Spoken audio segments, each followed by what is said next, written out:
Hi viewers, Voice of Vasu 77. This is my YouTube channel. Please watch and subscribe. Press the bell icon to get more videos. చిన్న దేశం, 90 లక్షల జనాభా, తెలంగాణ కంటే తక్కువ విస్తీర్ణంలో భూభాగం. అర్థమవుతుందా మీకు చెప్పేది? ఇజ్రాయిల్ ప్రపంచంలో ఉన్న ఏకైక యూద దేశం.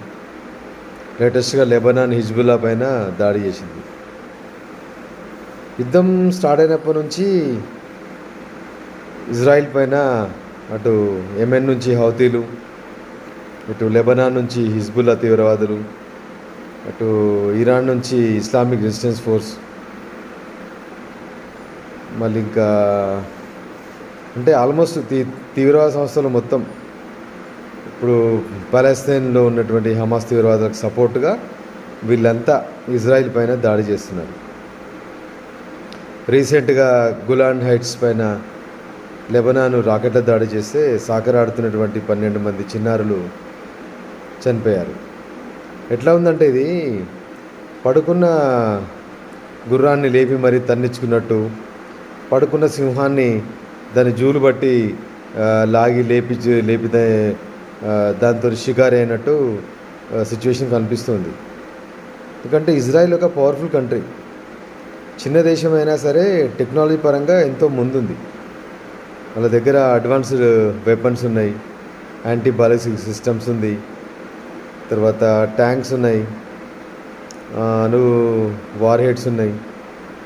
మోస్ట్లీ చెప్పాలంటే వాళ్ళ దగ్గర R&D ఎక్కువ ఉంది, రీసెర్చ్ అండ్ డెవలప్మెంట్. ఇజ్రాయెల్ దగ్గర చిన్న దేశం కానీ చాలా పవర్ఫుల్ కంట్రీ. ఈ దేశం పైన పూర్తి స్థాయిలో యుద్ధం చేయట్లేదు, కేవలము తీవ్రవాద సంస్థలు మాత్రమే యుద్ధం చేస్తున్నాయి. గాజాపట్టిలో ఇంతకుముందు ఈ గాజాపట్టిలో ఉన్నటువంటి ప్రజలంతా స్వేచ్ఛగా ఇజ్రాయెల్లో వచ్చి తమ దైనందిక కార్యకలాపాలు చేసుకొని మళ్ళీ గాజాపట్టికి పోయేవాళ్ళు.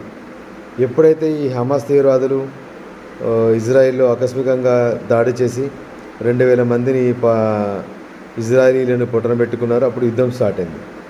అంటే ఫస్ట్ యుద్ధం ఎవరు స్టార్ట్ చేశారు? హమాస్ వాళ్ళే కదా. ఇప్పుడు ఇతర దేశస్తులు ఉగ్రవాదులు దేశం మీద దాడి చేస్తూ కూర్చుంటే అది ఏమన్నా ఇండియానా? ఏమన్నా అంత చిన్న దేశమైనా సరే అది సింహంలాగా ఎదురు తిరిగి పోరాడుతుంది ఇన్ని ఉగ్రవాద సంస్థలతోని. అటు యెమెన్ నుంచి మొదలుకొని ఎర్ర సముద్రంలో ఒక చిన్న హౌతీ తీవ్రవాదులు ఎర్ర సముద్రం నుంచి వచ్చేటువంటి వాణిజ్య కార్యకలాపాలు మొత్తం స్తంభింపజేశారు. అయినా ప్రపంచం మొత్తం చూస్తూ ఊరుకుంది, ఏం చేయలేకపోయారు. అదే ఇజ్రాయెల్ యెమెన్ లోపల నౌకాశ్రయాలపైన, వాళ్ళ ఆయిల్ రిజర్వ్స్ పైన డబ్బులు వచ్చే ఆదాయాలు వచ్చేటువంటి వాటిపైన డేర్గా దాడి చేసింది. ఇప్పుడు లేటెస్ట్గా లెబనాన్ రాజధాని బీరూట్ పైన కూడా దాడి చేసి ఈ హమాస్ చీఫ్ని లేపేసింది రీసెంట్గా. తర్వాత ఇప్పుడు చుట్టుపక్కల దేశాలు మొత్తం సిరియా నుంచి మొదలుకొని లెబనాన్, జోర్డాన్, పక్కనున్న ఈజిప్ట్తో సహా అన్ని దేశాలు కూడా శత్రు దేశాలు. ఇప్పుడు లేటెస్ట్గా టర్కీ అధ్యక్షుడు ఎర్దోగాన్ కూడా హమాస్ వాళ్ళకి సపోర్ట్గా మేము కూడా యుద్ధరంగంలోకి దిగుతామని చెప్పేసి స్టేట్మెంట్ ఇస్తున్నారు. ఒక చిన్న దేశం పైన ఎందుకు ఇంత ఆకాశం వీళ్ళందరికీ కదా? ప్రపంచంలో ఉన్న ఏకైక యూద దేశం అది, 90 లక్షల జనాభా వాళ్ళది, చిన్న భూభాగం. ఇన్ని దేశాలు, ఇంత ఉగ్రవాద సంస్థలు, అంత మధ్యలో కూడా వాళ్ళు సర్వైవ్ అవుతున్నారంటే చాలా గ్రేటు.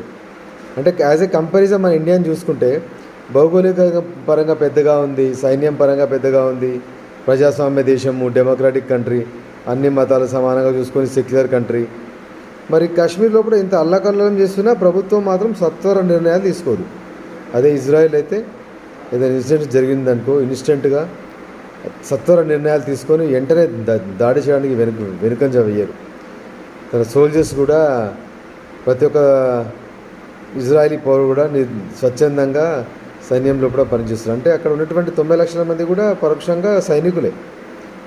అత్యవసర పరిస్థితుల్లో కూడా యుద్ధం వచ్చినప్పుడు అందరూ కూడా యుద్ధరంగంలో పాల్గొని దేశం తరపున పోరాడతారు.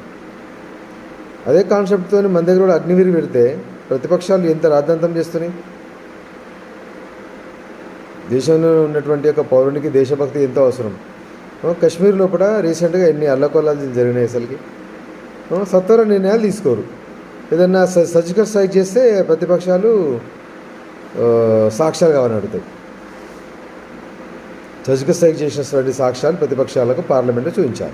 అది మన దేశ పరిస్థితి. కానీ చిన్న దేశం మాత్రం చూస్తుంటే ఆశ్చర్యం అనిపిస్తుంది.